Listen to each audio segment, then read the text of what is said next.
ज्ञान की 7 भूमिकाओं का वर्णन। श्री वशिष्ठ जी कहते हैं, निष्पाप रघुनंदन, अब मैं 7 प्रकार की ज्ञान भूमिका का वर्णन करता हूं, इसे सुनो। पहली ज्ञान भूमिका शुभेच्छा बताई गई है, दूसरी विचारणा, तीसरी तनुमानसा, चौथी सत्तापत्ति, पांचवी असंशक्ति, छठी पदार्थ भावना और 7वीं तुर्यागा। इस प्रकार ये ज्ञान की 7 भूमिकाएं मानी गई हैं।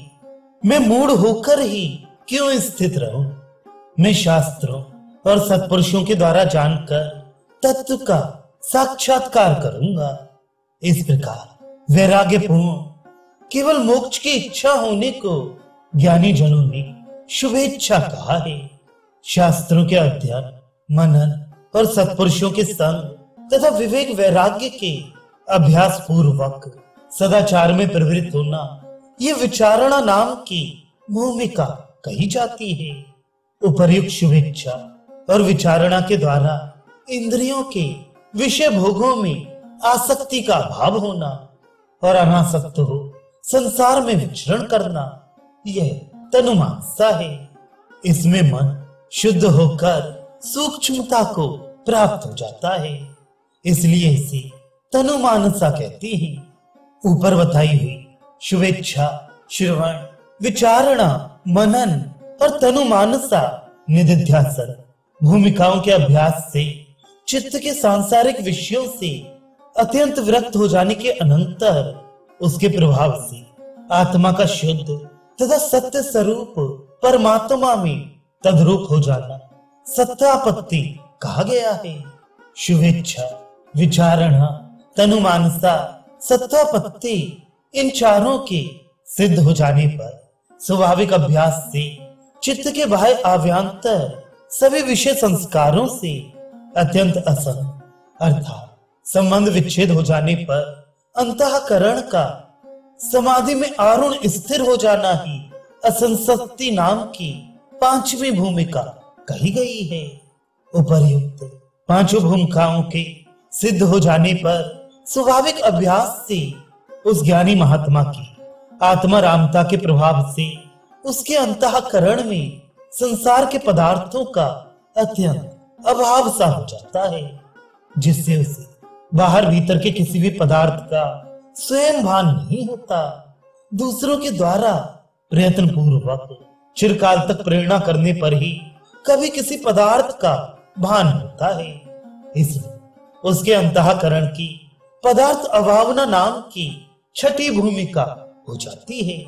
उपर्युक्त 6 भूमिकाओं के सिद्ध हो जाने पर स्वाभाविक चिरकाल तक अभ्यास होने से जिस अवस्था में दूसरों के द्वारा प्रयत्न पूर्वक प्रेरित करने पर भी भेद रूप संसार की सत्ता स्फूर्ति की उपलब्धि नहीं होती, वरन अपने आत्मभाव में स्वाभाविक निष्ठा रहती है, उस स्थिति को उसके अंतःकरण की तुर्यगा भूमिका जानना चाहिए। ये तुर्यावस्था जीवन मुक्त पुरुषों में इस शरीर में रहते हुए ही विद्यमान रहती है।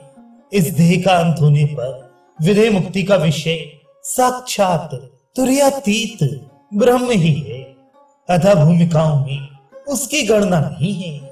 श्री राम जो महाभाग 7वीं भूमिका में पहुंच गए हैं, वे आत्मा राम महात्मा महत्पद पर ब्रह्म को प्राप्त हो चुके हैं। जीवन मुक्त पुरुष सुख दुख में आसक्त नहीं होते, केवल देह यात्रा के लिए 6ठी भूमिका में कुछ कार्य करते हैं अथवा 7वीं भूमिका में नहीं भी करते।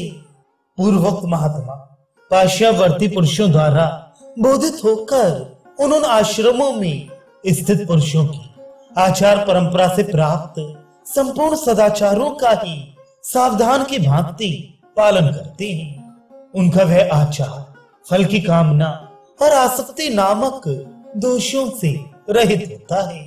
वे अपने आत्मा में ही रमण करने के कारण वह विषयों से विरत होते हैं, अतः उन्हें जगत के व्यवहार उसी तरह सुख नहीं दे पाते जैसे प्रगाढ़ निद्रा में सोए हुए पुरुषों को दर्शनीय रूप सौंदर्य से सुशोभित स्त्रियां सुख नहीं दे सकती।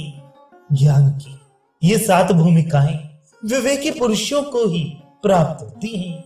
इस ज्ञान दशा को प्राप्त हुए पशु हनुमान और नंदी, अंत्यज, मूक चांडाल, धर्मव्याध, गुहे, भील और शबरी आदि भी सधे जीवन मुक्त अथवा विधेय मुक्त ही है, इसमें संशय नहीं है। चेतन और जड़ की ग्रंथि का विच्छेद ही ज्ञान है। उसके प्राप्त होने पर मुक्ति हो जाती है, क्योंकि मृग तृष्णा में जल बुद्धि अथवा रज्जु में सर्व बुद्धि आदि का जो बाध है, वैसा ही चेतन और जड़ की ग्रंथि का विच्छेद भी है। कुछ लोग एक ही जन्म में क्रमशः ज्ञान की सारी भूमिकाओं को प्राप्त हो जाते हैं। कोई 1, 2 या 3 भूमिकाओं तक ही पहुंच पाते हैं। कोई 6 भूमिकाओं को प्राप्त होते हैं। कोई एकमात्र 7वीं भूमिका में ही स्थित रहते हैं। कोई 3 भूमिकाओं तक जाते हैं। कोई अंतिम भूमिका में पहुंच जाते हैं। कोई 4 भूमिकाओं को प्राप्त होते हैं। कोई 2 भूमिकाओं में स्थित होते हैं। कोई ज्ञान भूमिका के एक अंश तक ही पहुंच पाते हैं। कोई 3.5, कोई 4.5 और कोई 6.5 भूमिकाओं तक पहुंच जाते हैं। जो उन भूमिकाओं में पहुंचकर उत्तरोत्तर उत्कृष्ट स्थानों पर विजय पाते जाते हैं, वे महात्मा निश्चय ही वंदनीय हैं।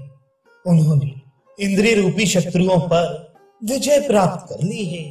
उस चतुर्थ ज्ञान भूमि का जीवन मुक्तावस्था में पहुंच जाने पर सम्राट भूमंडल का राजा और विराट देवलोक का राजा भी तिनके के समान तुच्छ प्रतीत होता है, क्योंकि वे ज्ञानी महात्मा उस अवस्था में परम पद को प्राप्त हो जाते हैं।